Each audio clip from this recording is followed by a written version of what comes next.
இந்த வீடியோவை பார்க்க வந்த எல்லார்கிட்டையும் ஒரு சிம்பிள் கொஸ்டின் கேக்குறேன்.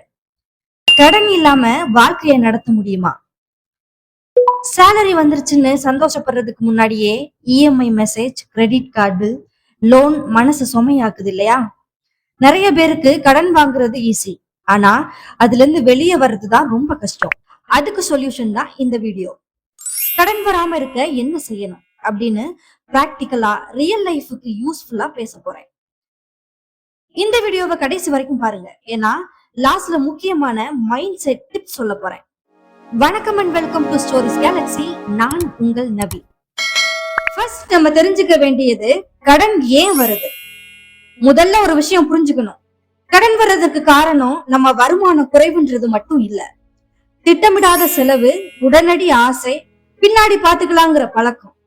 உதாரணத்துக்கு மாத வருமானம் 30,000 இருக்கும், ஆனா செலவு 40,000 வரைக்கும் போகும். இந்த இடைவெளியை யார் நிரப்புறாங்கன்னு உங்களுக்கு தெரியும்னு நினைக்கிறேன். வேற யாரு? கடன் தான். இதுதான் எல்லாருடைய பிரச்சனைக்கும் அடிப்படையான ஒண்ணு. இரண்டாவது, வருமானம் மற்றும் செலவு கட்டுப்பாடு.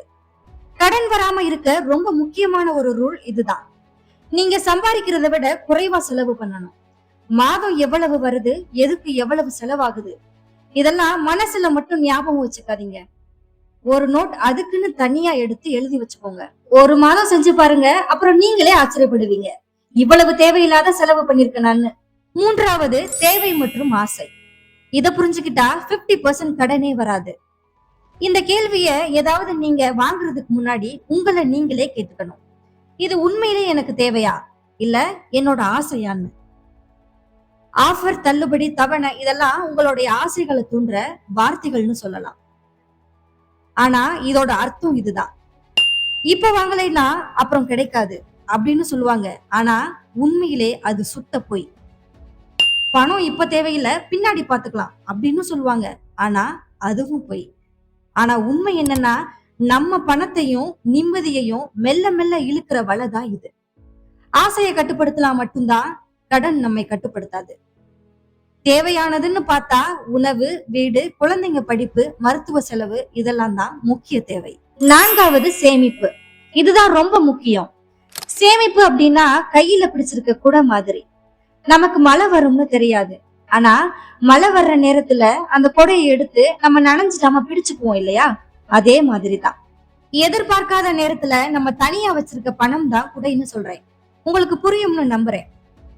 திடீர்னு உடம்பு சரியில்லாம போகும், ஒரு சில சூழ்நிலைகள்னால வேலை போயிடும், சம்பளம் வர்றதுக்கு லேட் ஆகும், குடும்பத்துல எதிர்பார்க்காத செலவுகள் வரும். இதுக்கெல்லாம் முன்னாடியே நமக்கு எச்சரிக்கை கிடைக்காது. இன்னும் புரியும்படி சொல்றேன். உங்களோட சேமிப்பு எப்படி இருக்கணும்னா, குறைந்தது 3 முதல் 6 மாத செலவுக்கு பணம் முன்கூட்டியே உங்க சேமிப்புல இருக்கணும். இந்த சேமிப்பு தொகையை செலவுக்கு எடுக்க கூடாது, அவசியம் இல்லாம பயன்படுத்தவும் கூடாது. இந்த சேமிப்பு தொகை இருந்தா என்ன நன்மைனா, திடீர் மருத்துவ செலவுக்காக கடன் வாங்க வேண்டாம். பண பிரச்சனை வந்ததும் உங்களுக்கு மன அழுத்தமும் கொஞ்சம் குறையும். அவசரமான சூழ்நிலைகள்ல அவசர முடிவு எடுக்காம அமைதியான முடிவு எடுக்க முடியும். இத பழக்கமாக்கிக்கிட்டா கடன் உங்க வாழ்க்கையில வரவே வராது. ஐந்தாவது, கிரெடிட் கார்டு மற்றும் இஎம்ஐ.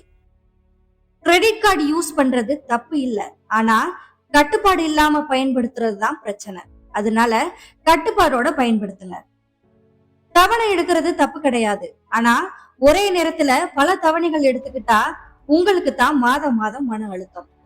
குடும்ப வருமானத்துல 1/3 மேல தவணை போக கூடாது. ஒரு கடன் முடிஞ்சு ரிலீஃப் ஆனதுக்கு அப்புறம் தான் அடுத்த தவணை எடுக்கணும். இல்லைன்னா பழைய சுமை முடியும் முன்னாடியே புதிய சுமை வந்துடும். பணம் பத்தின கவலை அதிகமாச்சுன்னா வீட்டுக்குள்ள சண்டை, வாக்குவாதம்னு நிம்மதி இல்லாம போயிடும். தவணைங்கிறது நம்ம வாங்கின கடனை எளிதாக்கணும்னு தான், நம்முடைய வாழ்க்கையை சுமையாக்குறதுக்கு இல்ல. மனநிலை மாற்றம், இதுதான் முக்கியமான ஒன்று. வருமானம் கொஞ்சம் அதிகமானதும் உடனே செலவையும் அதிகப்படுத்திக்காதீங்க. போன், கார், இஎம்ஐ, லோன் இதெல்லாம் வருமானம் அதிகமானதும் உடனே வாங்கணும்னு ஆசை வரும். ஆனா அதுக்காக கடன் வாங்கினா உங்களுக்கு தான் பிரஷர். முதல்ல சேமிக்கணும், அப்புறம் தேவைகளை பூர்த்தி செய்யணும், கடைசியில தான் வசதிக்காக யோசிக்கணும். அதனால அவசரப்படாதீங்க, யோசிச்சு செயல்படுங்க. வசதி இல்லாம இருந்தாலும் கடன் இல்லாத நிம்மதியான தூக்கம் வேணும், அதுவே பெரிய சந்தோஷம். கடன் வராம இருக்கிறது அதிர்ஷ்டம் இல்ல, அது ஒரு பழக்கம். இந்த மாதிரி யூஸ்ஃபுல்லான வீடியோஸ்க்கு மறக்காம என்னோட சேனலை சப்ஸ்கிரைப் பண்ணி வச்சுக்கோங்க. மற்றும் உங்களோட கருத்துக்களை கமெண்ட்ல சொல்லுங்க. நெக்ஸ்ட் வீடியோல நான் உங்களை வந்து சந்திக்கிறேன். And still bye from Navi.